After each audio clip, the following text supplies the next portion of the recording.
Bismillahirrahmanirrahim. Apa kabar Kofizen semuanya? Semoga kita selalu terlindung, selalu dalam lindungan Allah Subhanahu wa Ta'ala dari fitnahnya orang-orang kafir, dari fitnah yang tidak jelas, fitnah syahwat, fitnah subuhat, dan lain sebagainya.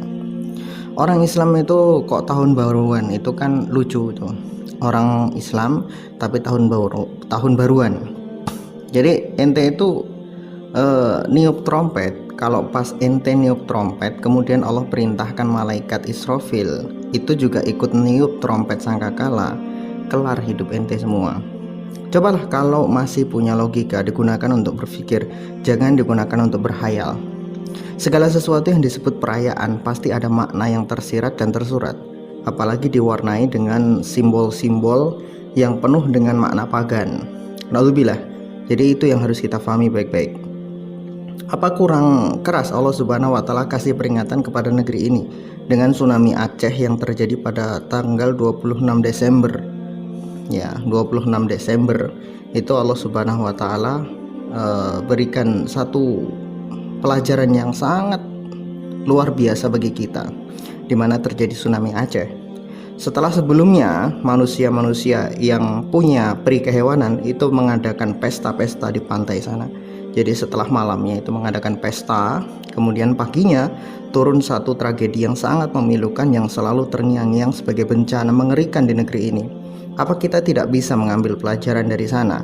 Bagaimana kalau pas ente semua lagi suka-suka, lagi seneng-seneng main jedar-jedor kembang api dan sebagainya, tiba-tiba terjadi gempa bumi dan hujan batu, misalkan itu kan, hujan batu tiba-tiba datang dan ente mati dalam keadaan seperti itu. Kira-kira ente mau nggak sih mati dalam keadaan konyol? Kan gitu sih pertanyaannya. Jadi jangan remehkan sebuah dosa yang bisa mengundang bencana besar karena dosa itu. Sebab orang-orang terdahulu ditimpakan bencana saat mereka tengah berada pada puncak kezaliman mereka.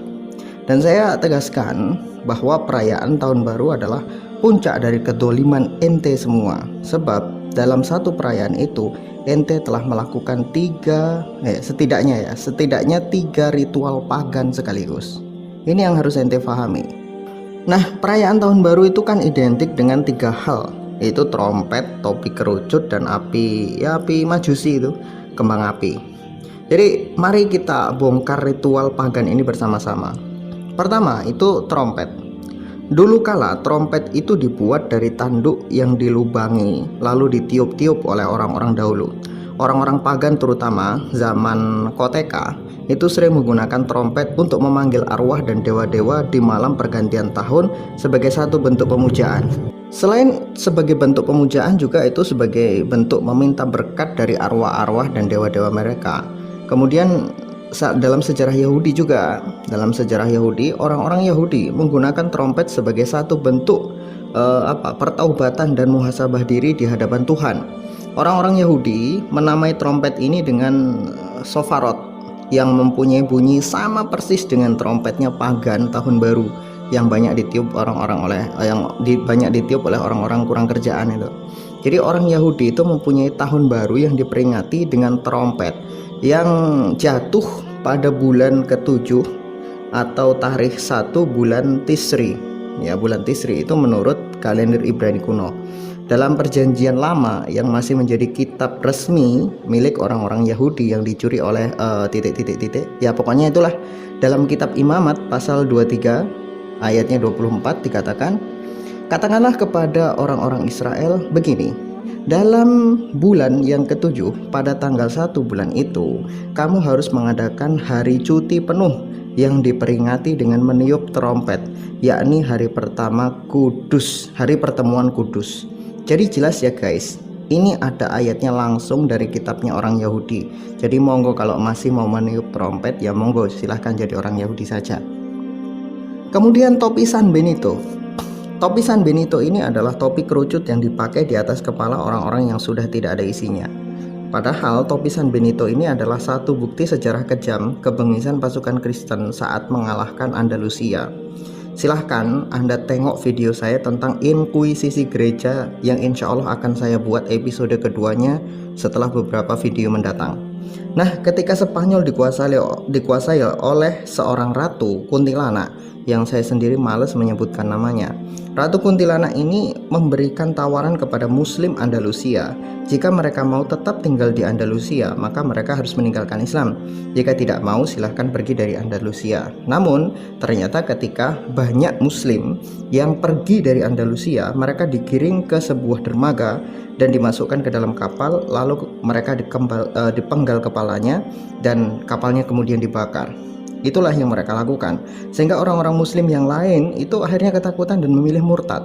Orang-orang yang murtad ini diperintahkan memakai topi San Benito ketika mereka keluar rumah agar tidak dipenggal kepalanya oleh pasukan Spanyol. Jadi topi San Benito ini adalah topi lambang pemurtadan. Orang-orang yang keluar dari agama Islam pakai topi San Benito ini. Ini yang harus difahami baik-baik. Di inilah sejarah berdarah topi laknat San Benito. Hanya orang-orang berakal tumitlah yang mau mengenakannya. Kalau saya, naudzubillah. Kemudian api pagan, kembang api. Kita sama-sama tahu bahwa Majusi itu adalah orang-orang yang menyembah api. Dalam sejarahnya, orang-orang Majusi itu kan punya tahun baru.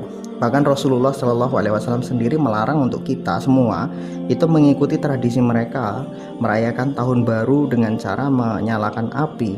Nah, orang-orang yang menyalakan kembang api kemudian menyorakinya itu seperti ritual yang dilakukan oleh orang-orang Majusi dulu.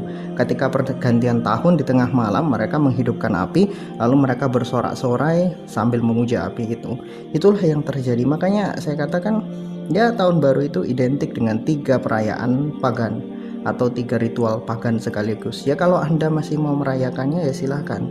Tapi sudah saya peringatkan, kalau terjadi bencana yang besar, yaitu kesalahan Anda semua di situ. Wallahu a'lam bishawab. Semoga bermanfaat.